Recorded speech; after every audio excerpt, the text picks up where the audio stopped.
On écoutait Nash, je sais pas ce que c'est comme musique. Nash, tu peux prendre l'écouteur Oui. et redémarrer la musique, essayer de l'approcher du micro pour qu'on m'entende. Nous on para, elle para, nous on para. On peut faire un chant, on peut faire un rap, polyvalence. Comment tu trouves l'exposition? Franchement, j'aime vraiment bien. Je trouve qu'on voit vraiment les univers différents. Ça nous fait même nous-mêmes découvrir autre chose de style qu'on n'écoute pas et qu'au final, se rapproche fort du style qu'on écoute en temps normal. Ensuite, on va tout simplement parler de la musique traditionnelle. Est-ce que vous savez pourquoi on va parler de la musique traditionnelle? Non? Eh bien, on va parler de la musique traditionnelle parce qu'à une certaine époque, en Afrique, les musiques traditionnelles avaient vraiment la langue traditionnelle du pays. Avec la rythmique de la bouche, on pouvait apparenter ça un peu à du rap. Parce qu'il y avait un tambour et avec la langue et la rythmique, c'était un peu un précurseur du rap si on veut. Est-ce que vous savez, le rap est la lignée de quel mouvement musical aux États-Unis qui a permis aux gens de faire entendre leur voix? En fait, le rap est juste la continuité du jazz et du blues à l'époque, qui ont permis aux minorités aux États-Unis de pouvoir s'exprimer, de faire entendre leur voix tout simplement.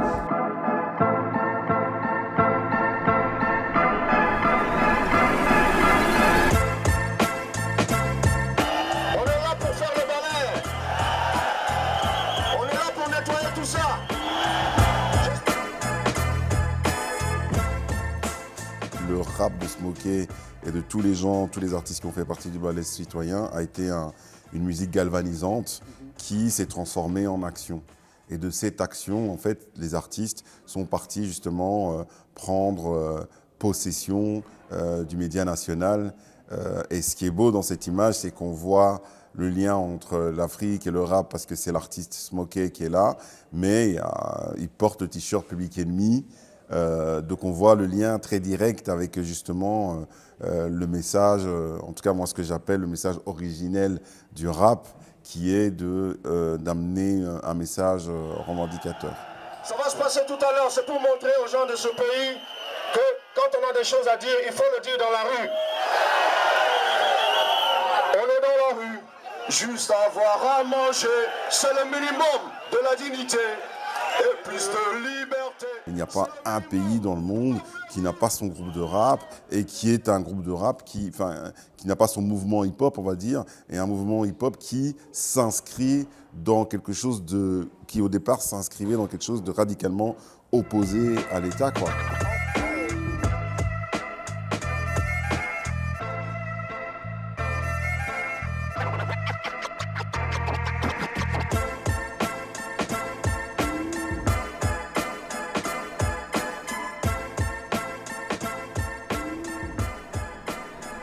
Il ne faut pas considérer la culture hip-hop comme une culture jeune uniquement. C'est une culture point barre.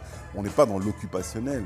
Pour moi, on est dans la culture du partage, dans la culture de la connaissance. Avec ces projets-là qu'on a réussi à mettre en place avec le CEC, c'est vraiment d'apporter un angle supplémentaire par rapport à la culture hip-hop, justement. De dire que, en fait, ce qu'on a l'impression qui est tendance, qui est à la mode aujourd'hui, en fait, a été porté pendant très longtemps par des gens qui avaient en fait quelque chose à l'intérieur d'eux, une flamme qui était nécessaire. C'est-à-dire que l'idée de rapper n'est pas venue parce qu'il y avait moyen de se faire de l'argent avec. L'idée de rapper n'est pas venue parce qu'il y avait moyen d'être une star. L'idée de rapper est venue parce qu'on avait l'envie, et plus que l'envie, le besoin de dire des choses, le besoin de réellement partager les choses, d'expliquer, de raconter, parce qu'on se raconte, en fait, on peut voir les liens ou les différences qu'on a avec les autres.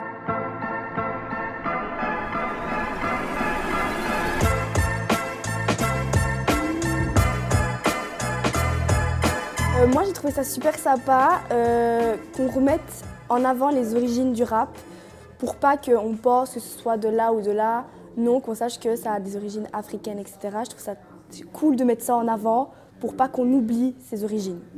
Les femmes écrivent plus que les hommes. Si on prend vraiment au niveau de l'écriture, il y a plus de femmes qui écrivent, j'en suis convaincue à 100%.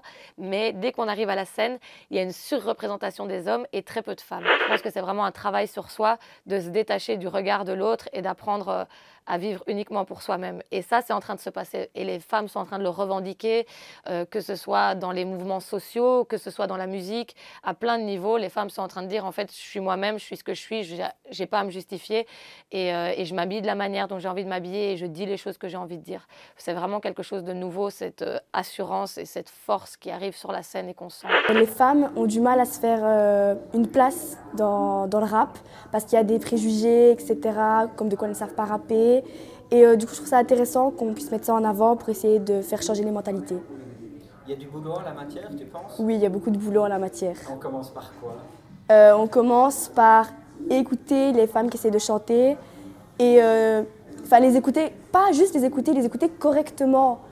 Pas juste « ah ok, je t'ai écouté », non, bien faire attention à ce qu'elles disent pour qu'en fait, on comprenne que c'est pas juste des mots, qu'elles aussi font passer des messages, et etc.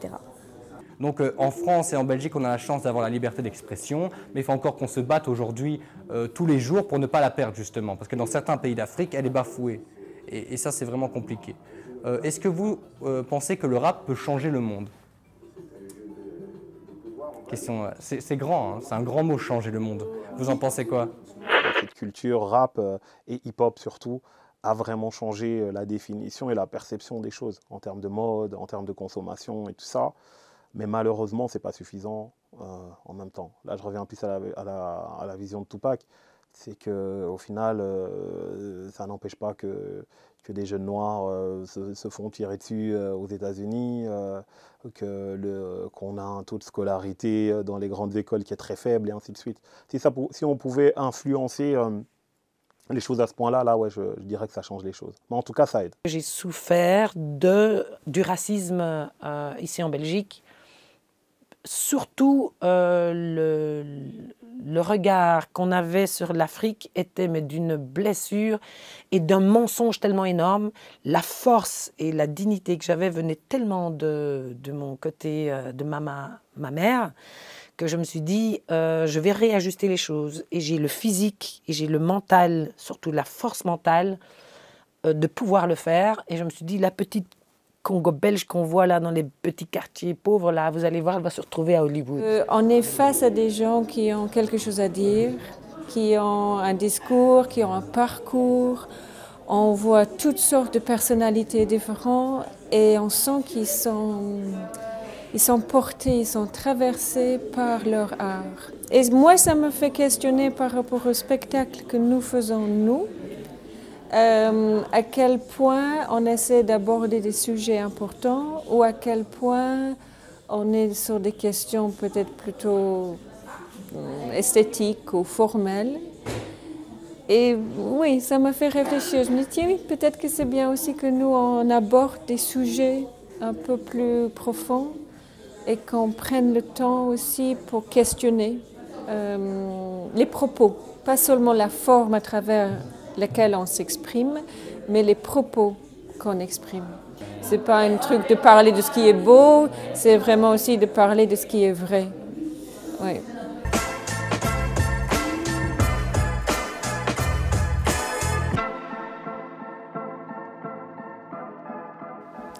L'exposition Révolution Rap est à voir à la Cité Miroir à Liège jusqu'au 5 février. Et si vous souhaitez revoir ce reportage, rendez-vous sur notre site internet ou notre page Facebook. Merci de nous avoir suivis et à très bientôt pour un nouveau rendez-vous de la laïcité.